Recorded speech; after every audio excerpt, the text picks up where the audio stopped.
And that was so corny. I am so sorry, y'all.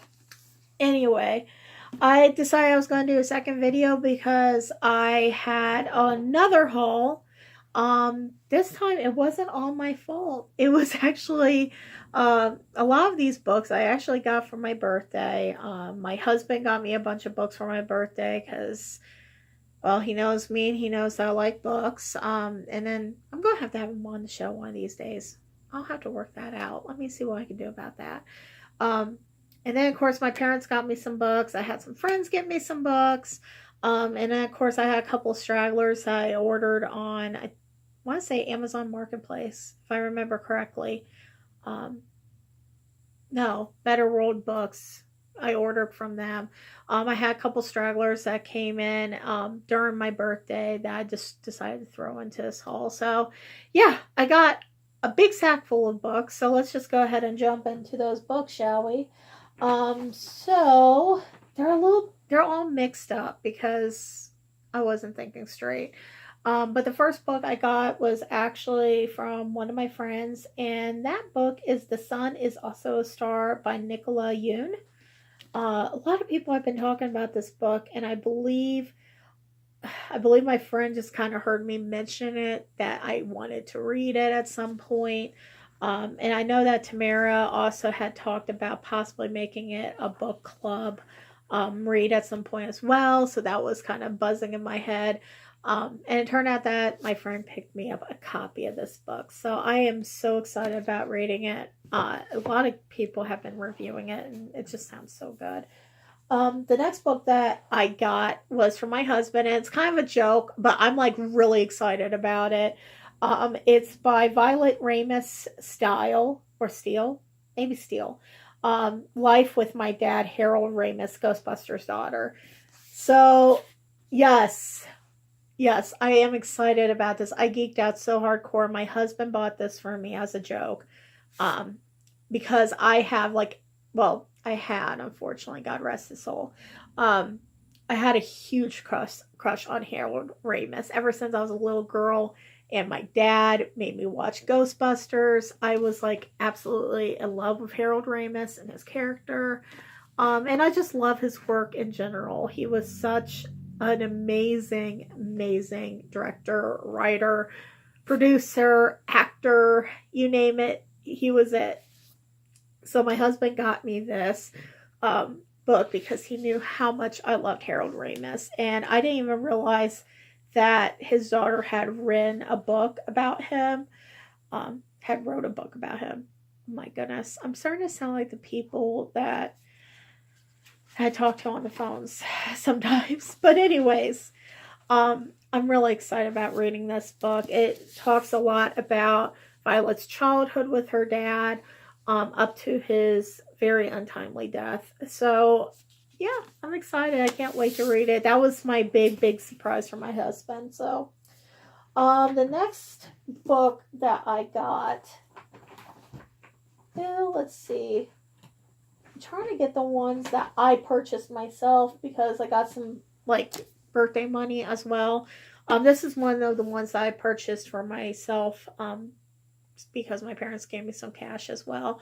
That is No One Here Is Lonely by Sarah Everett. Now, this one, I couldn't find anything about on Goodreads. So I was kind of hesitant about picking it up, but it sounded really, really good. And it's so funny that I'm saying this because Julie from Pages and Pens actually picked up this book as well. And she was saying she couldn't find anything on it, and like was hesitant at first, but she read the summary and fell in love with it, and that's exactly what happened with me. So this follows the story about a girl who um, ends up trying to think of the best way to describe this, you guys. I'm just going to read you the summary. How's that sound? But let's see. It says, "Hi, I'm Will, but it's not Will. Not really. Will's dead. This is just everything he left behind. His voice, his emails, his texts. It's just a digital version, but for Eden right now, that's good enough. It's been a rough time. After graduating and thinking she and her best friend Lacey would spend the summer as camp counselors before heading off to college together, she is facing a lonely 3 months. Lacey has decided to start hanging out with another crowd, and rather than go to camp alone, Eden gets a job at a lane grocery store.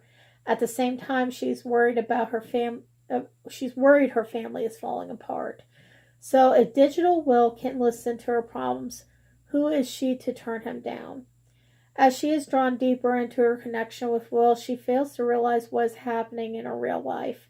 The possibility of new friends and a new, alive love. But everything with Will is so easy. With him, she is never lonely, never self conscious, never scared. How can real life, which is difficult and hurts all the time, be the better option? So it sounded like it was such a great book. And this was actually out on the YA recommends table that they have set up in Barnes and Noble.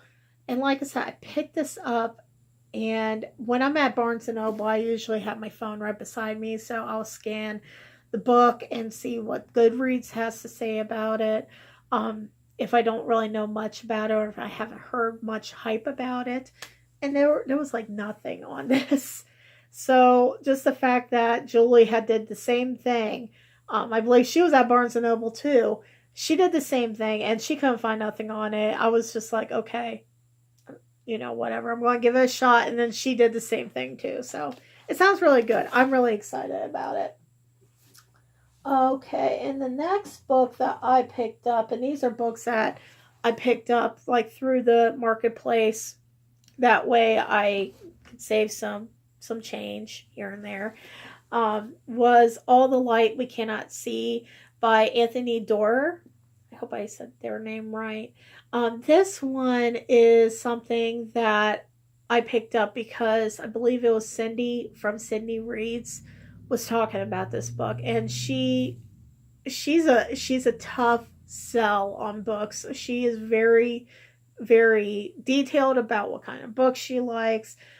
She's very critical about the books she reads. So whenever she says she enjoys a book, I take it to heart. I know that she really enjoyed it, and it's a really good book if she liked it. She loved this book. She said that it had made her cry. It was a very emotional read.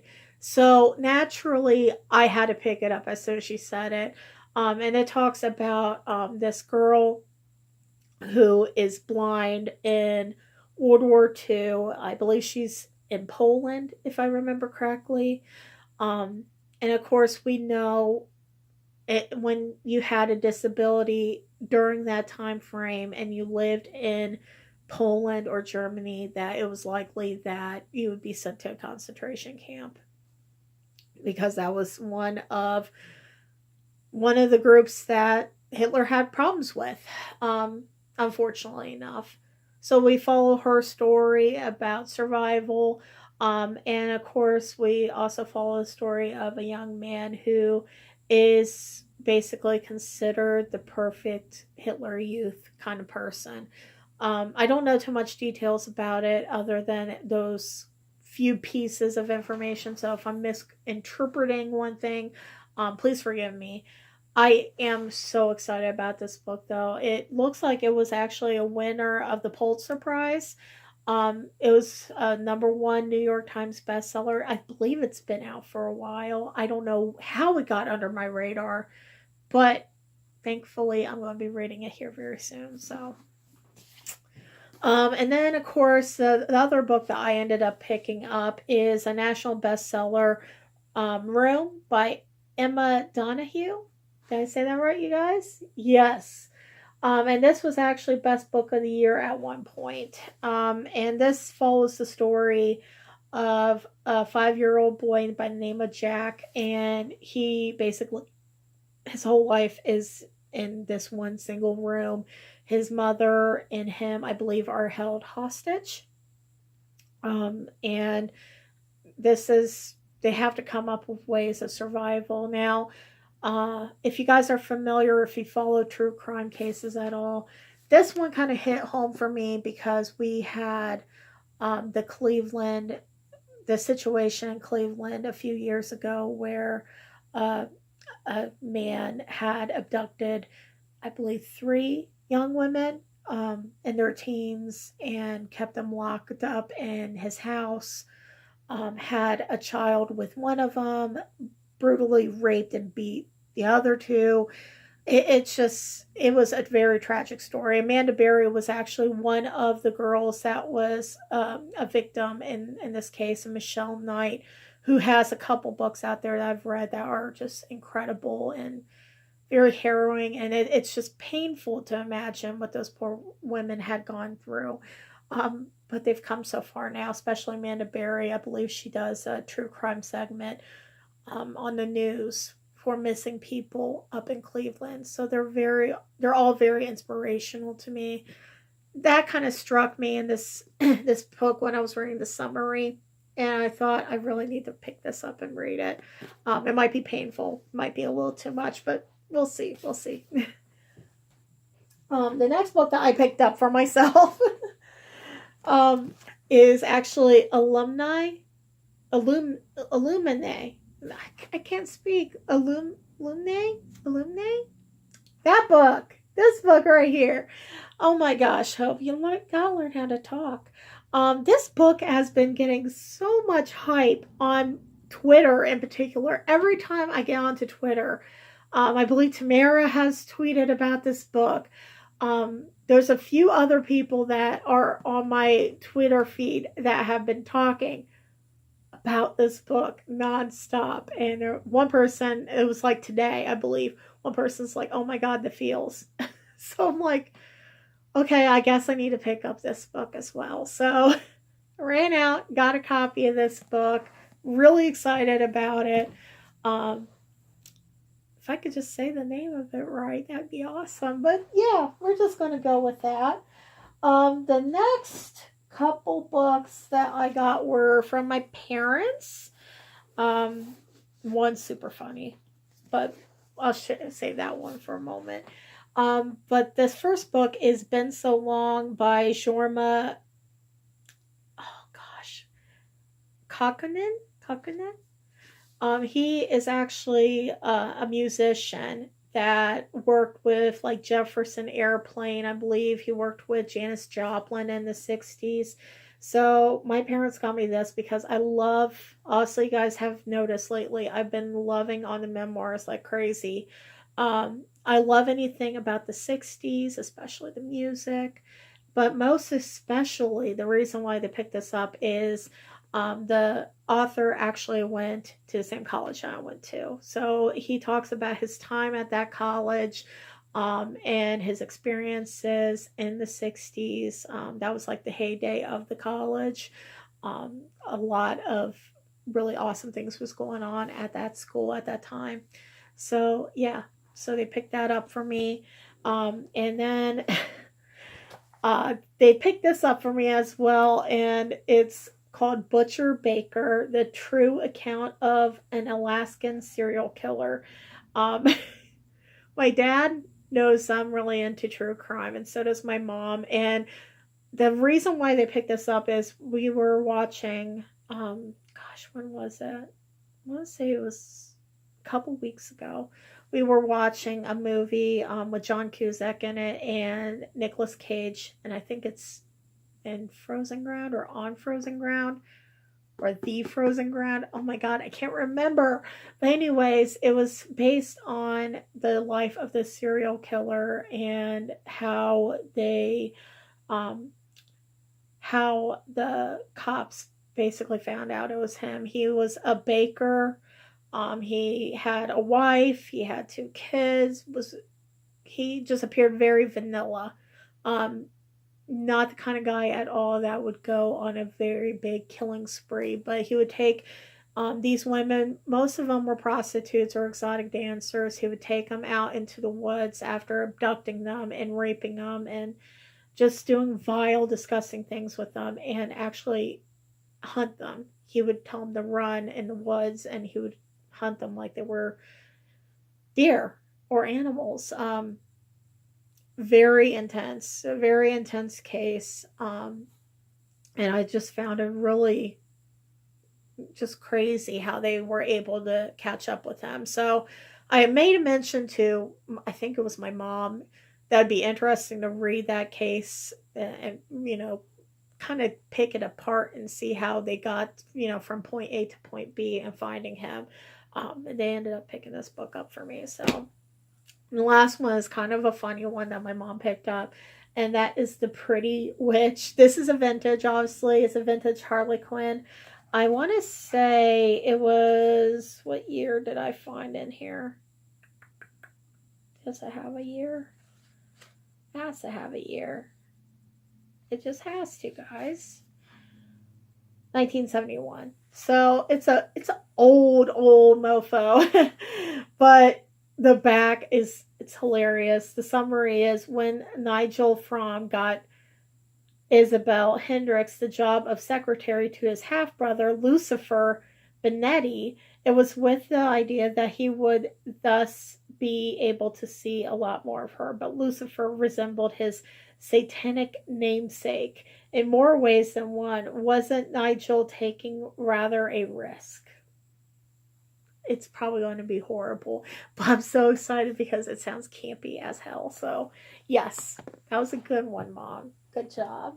She's never going to see this though, because she doesn't know how to work a computer. So I don't know why I'm telling her good job. And then of course, let's see, these three I ended up just picking up because Joseph Beth had sent me a bunch of coupons, and I had like a $10 gift certificate with them. Because I racked up enough reward points for them. So I ended up picking up a copy of Beartown by Frederick Backman. A lot of people's been talking about this book in particular as well, and it's funny that I mention this because I think Julie also picked up that book the same time she picked up the other. Crazy, right? We're on the same wavelength, all of us booktubers.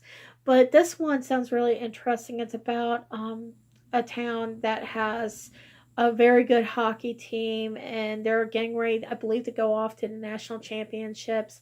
But controversy hits, and there's sexual assault involved with this hockey player team. Well, this hockey team and this girl inside the community. It sounds like a very intense read, but so many people have been talking about, so I'm excited about that. The next book was actually recommended to me by one of the Joseph Beth employees, and that is An Enchantment of Ravens by Margaret Rogerson. I don't really know too much about this. I know that it's a young adult fantasy. I know, why do I keep going to these young adult fantasies when I'm like, I've got too many young adult fantasies. It always seems to happen. But the girl was really adamant about reading this. She said it was a really good book. So I picked that up as well. I believe I used my $10 on that because it was like 99 cents afterwards. And then the last book that I picked up was The Bone Witch by Ren Chapeko. And I picked this up because I started reading it back in the summer, and I had to return the book to the library. I found it interesting, but I just never got around to picking up a physical copy for myself. And it was at Joseph Beth. It was on sale. I was like, okay, well, we'll go ahead and pick that up as well. So, moving on. The rest of these are actually books that my husband had picked up for me, except for this one. I'll go ahead and put this one out. This one is actually a secondhand book that I purchased that just finally came. It's Nosferatu by Joe Hill. And I had read this recently, but the only thing is I did an audiobook of it. And as you can tell, this book is super thick. And I feel like I ended up giving it 3 stars, but I feel like the reason why I gave it 3 stars is because it was just so much content, and I couldn't really... I love audiobooks, but at the same time, when it is like chock full of details and descriptions, sometimes you can miss out on that. And I felt like I was missing out on the big picture of the book. So I went ahead and bought a physical copy for me to actually sit down and read and annotate. That way I could get a full appreciation for it, if you will. I know that Natasha from Goodreads read this, and I want to say she gave it either 4 or 5 stars. She really enjoyed this, and I've noticed that my reading pattern is very similar to hers. So when she reads something that's like horror contemporary or just even Stephen King horror, our ratings are about the same on those. So I really wanted to give this a shot, um, for the very fact that audiobook, I felt like I was just losing all the meaning inside it because it was an audio, so I couldn't actually read it and actually really dig into it like I would with a paperback. So I picked that up as well. Now the rest are from my husband. Um, so let me go ahead and pull those out. The first book that he picked up for me, well, it's the second book because he got me the Harold Ramis book, right? Is Comics Will Break Your Heart. And this is by Faith Erin Hicks. I believe he picked this up because, one, I like comics and he likes comics. He found the content or the summary very interesting from what he's told me. Um, and it follows a girl by the name of Miriam. Her grandfather is, well, he was a co creator of a comic book. Um, and I think he sold off the rights. If I can remember correctly, he sold off the rights to the comic book. Um, and her family has been negatively impacted by it ever since. She ends up meeting the guy who his father is now like the person that owns that franchise and is benefiting really well from it. And I believe they fall in love.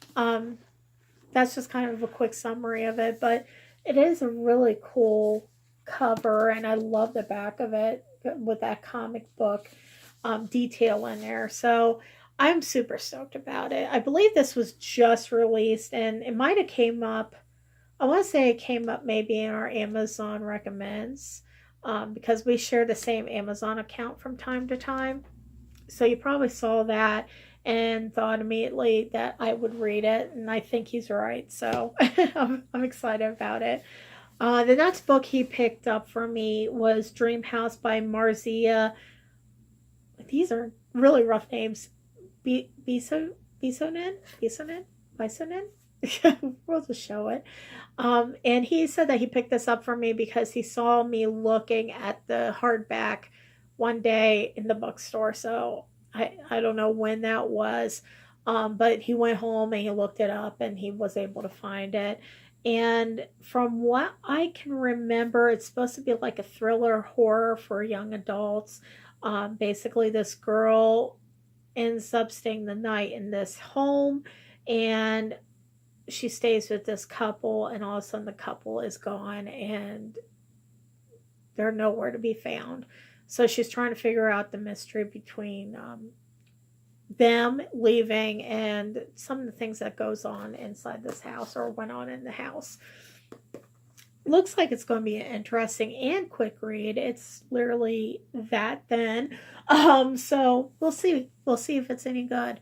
The next book he picked up for me is another book that I think was on. Um, it was actually at Joseph Beth. He told me that, and I think it was on display, and he read it, and it just seemed like something I would pick up.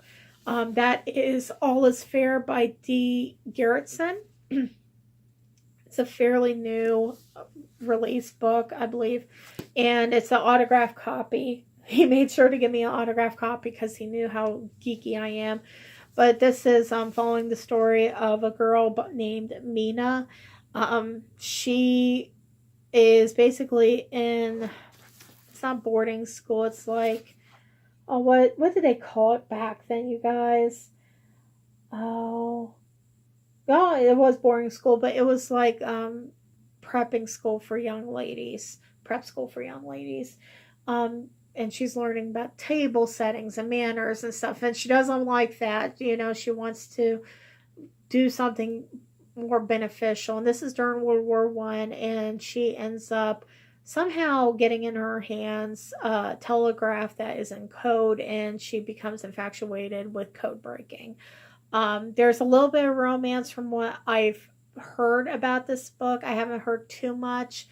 I don't know if this is a local author, because um she was apparently at Joseph Beth, and I yeah, it looks like she's a Cincinnati writer, so probably that was another reason why John picked that up, because he knows I like to read local. Um, but he said that he liked the idea of this. He thought it was interesting. He knows that I like historical books, especially historical YA, because I feel like they don't have enough representation at times for historical YA. So he did pick this up for me as well. Okay, and then let's see. The other book that he picked up for me is the book Pulp, and it's by Robin Talley. It looks like this. And it's about two queer teens, 60 years apart, connected by the power of storytelling. So, one teen is living in 1955, and then the other teen is living in present time. So, this book was just released back in 2018, and I think, don't quote me on this, I think Chelsea from Chelsea Darling Reads had read this, and I added it to my read list. That was another thing that I found out. He was actually going through and looking at my Goodreads and getting tips from my Goodreads of what books I wanted to read. And I also have like an Amazon where I have a list of books that I put down so I could read those as well. And it ended up being on one of those lists, and he was like, I'm going to pick this up for you as well. So he picked that up for me. I'm really excited about this book. I like the historical flip backs, if you will, or throwbacks, especially into the 50s and 60s. You don't really see that much. At least the 50s and 60s content. I feel like we just don't have enough books out there, fictional books for YA talking about the 50s and 60s. So the fact that this book is going to be talking about it, I'm really stoked about. So yeah. And then I think there was 2 more books. Keep having to bend. I'm sorry, guys. Yeah, 2 more books. The next book that he picked up, I believe, was also on my Amazon reads, was A Curse, So Dark and Lonely by Bridget Kammerer. He left a sticker on there. That's a no-no. You don't do that, right? When you give a gift, you take the sticker off. I love him. I do. Yeah, Bridget Kammerer. And this actually follows like a retelling of the Beauty and the Beast classic fairy tale. I think he said that he saw this on my Amazon wish list, if I remember correctly.